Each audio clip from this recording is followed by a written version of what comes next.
constantly asked what my coffee shop used to be. Right now, it's the only black-led and woman-led coffee shop within 50 miles. That's an extremely rare combination for coffee shops throughout the United States. And what I found is that the building that we're in is no stranger to special things. For over 140 years, 122 South 8th Street has played a huge role in Opelika's commercial and cultural story. Before 1880, Opelika had already become a vital railroad hub. The Smith family is believed to have played a major role in that success early on. Their efforts would be centralized to 804 and partially 805 Chambers Street. This street would get a name change in the early 1900s to South 8th Street. Reed B. Smith worked as a dry goods clerk in the 1880s. Minnie Elizabeth Smith worked as a milliner. This was a very unusual role for a woman in the Reconstruction era of Alabama. By 1885, a millinery and a harness shop shared this location, also using 805 Chambers Street as well. By 1893, the structure, which was wooden, was rebuilt with brick. Its brick rebuild noted warehouse and retail activity. By this time, the building had gone through some name changes. It was first Smith & Co. Saddlery and Millinery, and then it became known as Emmy Smith & Co. Dry Goods. In 1909, a gas-powered engine was installed. It was one of the first installed for retail support in the entire city. In 1914, the building gained national significance. Known as the Lewis Hine photograph, it was photographed by Lewis Hine. He was a social reform photographer working for the National Child Labor Committee. His image shows an 11-year-old Girlie J delivering something for the Smith Millinery.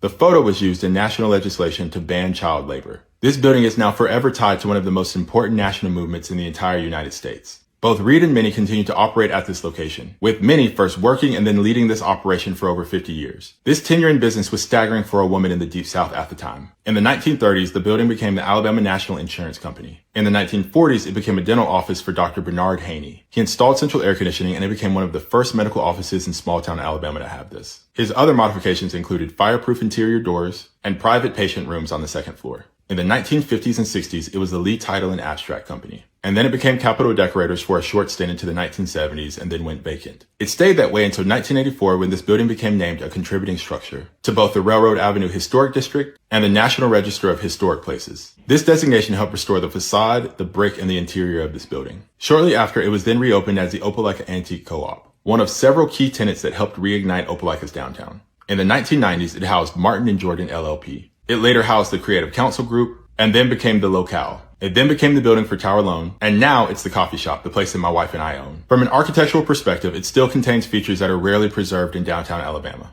Arched brick windows, multi-pane transoms, and its original two-story brick structure that survived over 130 years. And its two-story build dating all the way back to the 1880s points to its retail significance. It's one of Opelika's oldest continuously used commercial spaces. It also served as a rare location that processed mechanized leather goods. Specifically pre-World War I, 122 South 8th Street has been home to over 12 different businesses in 12 different categories. This is not just a building, it's a time capsule, and it carries the spirit of entrepreneurship from its very beginning.